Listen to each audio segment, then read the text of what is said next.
중성지방 수치가 너무 높아졌다. 그러면 내 몸에서 문제가 생기기 시작했다. 어디에서 문제가 생기냐면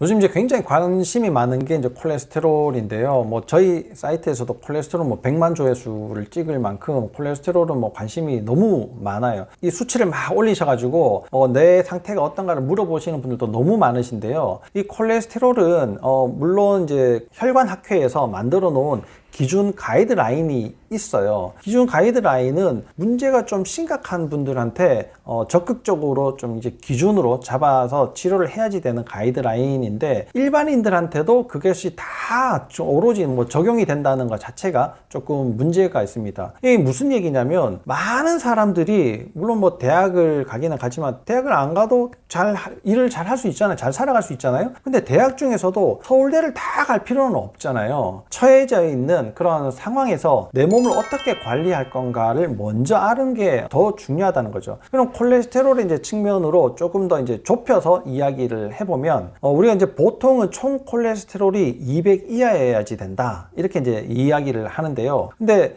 총 콜레스테롤 뿐만 아니라 HDL, 이 좋은 콜레스테롤이거든요. 그 다음 중성지방, 나쁜 콜레스테롤로 알려져 있는 LDL 콜레스테롤, 이 세 가지 가지고 총 콜레스테롤 계산할 수 있을 정도로 이 네 가지는 굉장히 이제 연관성이 굉장히 많아요. 물론 이제 다 콜레스테롤은 아닙니다. 중성지방은 전혀 다른 이야기이긴 한데 전부 다 이렇게 이제 같이 이야기를 하는 거죠. 이 네 가지 중에 중성지방이 가장 중요합니다. 보통은 콜레스테롤 수치가 얼마나가 되느냐, 그 다음에 LDL 콜레스테롤 수치가 얼마가 되느냐를 기준으로 약을 먹을 거냐 말 거냐, 이렇게 이제 이야기들을 하지만, 실제로는 중성지방 수치가 변했다, 중성지방 수치가 너무 높아졌다, 그러면 내 몸에서 문제가 생기기 시작했다. 어디에서 문제가 생기냐면 세포가 대사를 잘 못하는 문제가 생기기 시작했다라는 노란 신호등이 이제 켜졌다, 이렇게 보시면 됩니다. 이 중성지방은 말이 지방이지 지방을 먹고 지방이 생기는 게 아니고요. 탄수화물을 많이 먹었을 때 중성지방이 높아지게 돼요. 그러면 탄수화물을 줄이라고 제가 계속 말씀을 드리고 있는데, 줄여서 괜찮은가를 보는 거, 또 중성지방 수치를 보고 내가 탄수화물을 너무 많이 먹고 있는가를 한번 체크를 해보는 게 중요하다는 거죠. 그러면 기준을 어느 정도로 맞춰야 되느냐, 제일 첫 번째는 중성지방을 150 미만으로 맞춰야지 돼요. 그러면 최종 목표는 어떻게 해야 되느냐, 100 미만으로 낮추셔야지 되는 겁니다. 그래야 세포 대사가 기본적으로는 잘 돌아가게 만들어낼 수가 있는 거예요. 두 번째 보셔야지 되는 거는 HDL 수치입니다. HDL 수치는 60 이상이 되어야지 돼요. 좋은 콜레스테롤로 알려져 있는데요. 이게 60 이상으로, 그 다음에 중성지방이 100 미만으로 유지가 됐을 때는 우리가 총 콜레스테롤 수치가 사실은 300이어도 크게 영향을 주지 않는 걸로 이제 검사를 해보면 이제 나타나는데, 그래도 이제 너무 높은 수치는 문제가 있으니까요. 250 정도까지 유지를 하시는 것이 아주 좋다, 이렇게 이제 생각을 하시면 됩니다. 그 정도면은 콜레스테롤이 200보다는 좀 높기는 해도 내가 이제 대사 질환에서부터 이제 위험도는 조금 낮출 수가 있다, 이렇게 생각을 하시면 되는데요.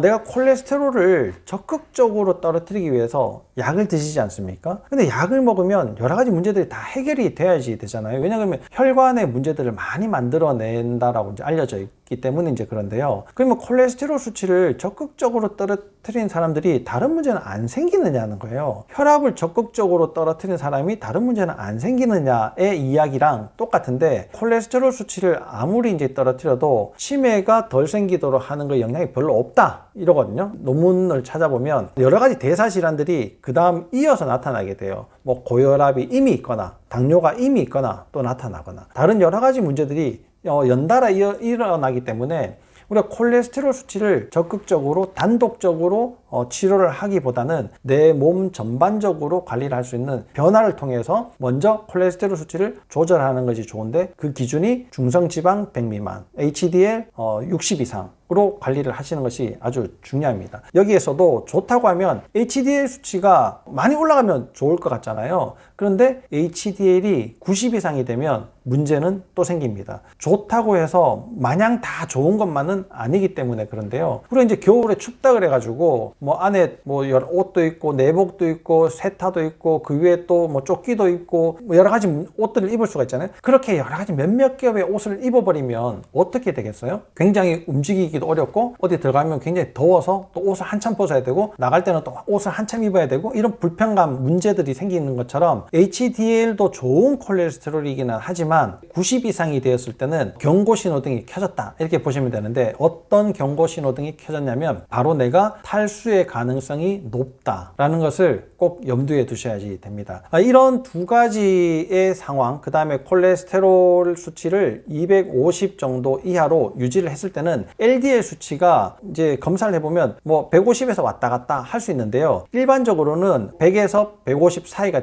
되고 내가 식이요법을 조금 더 잘한다 이런 분들은 LDL 수치를 100 미만으로도 유지를 할 수가 있어요. 하지만 LDL 수치가 150 이상이 되었다 하더라도 LDL은 또 다 나쁜 게 아니고 정말 나쁜 놈이 있거든요. 그게 아주 작은 분자의 LDL입니다. 그래서 small dense LDL이라고 이야기를 하는데 우리가 이제 그런 여러 가지 검사들을 총합해서 다 보면 제가 말씀드린 기준치를 지켰을 때는 LDL 콜레스테롤 수치가 뭐 150에서 왔다 갔다 하는 정도가 된다 하더라도 또는 170, 180 정도까지 된다 하더라도 LDL 수치가 비교적 좋은 상태를 유지하는 경우가 훨씬 더 많이 있습니다. 그래서 콜레스테롤이 마냥 위험하다, 마냥 문제가 있다라고 생각을 하시지 않으셔도 될 것 같습니다. 콜레스테롤의 문제를 제일 많이 일으키는 거는요 바로 탄수화물이에요. 이 탄수화물이 왜 문제를 일으키냐면 내 몸의 세포 대사를 망가뜨리거든요. 세포 대사가 망가지면 제일 첫 번째 타격을 받는 것이 혈액순환의 문제가 되고요, 두 번째가 장 기능에 이상이 됩니다. 그런데 이 콜레스테롤은 간에서 만들어내는 게 대부분이거든요. 물론 이제 내가 먹는 콜레스테롤 음식으로도 한 20% 정도 영향을 받지만 간에서 필요에 따라서 80% 정도는 만들어지게 돼요. 근데 내 몸에 만성 염증이 많아서 많은 세포가 손상이 되면 콜레스테롤은 간에서 많이 이제 만들어내게 되는 건데요. 이런 여러 가지 문제가 장에서 가장 흔하게 생기게 되거든요. 그래서 콜레스테롤 수치가 높으신 분들은 장에 문제가 있을 가능성이 매우 높다고 보면 됩니다. 그러니까 장 관리를 잘 해야 되는데 장 관리를 하려면 음식을 또 조절해야지 되죠. 그 음식 중에서 탄수화물이 영향을 가장 많이 준다는 거예요. 또 중성지방이 콜레스테롤 4가지 중에 가장 중요하다고 말씀드렸는데 그 중성지방의 변화를 만들어내는 것도 바로 탄수화물입니다. 이 탄수화물만 조절을 잘하면 인슐린 수치가 안정화가 되고 그 다음에 지방간이라든지 다른 부위, 내장 지방 이런 데 쌓이는 지방을 또 줄여낼 수가 있고요. 장도 건강하게 만들 수가 있는 거죠.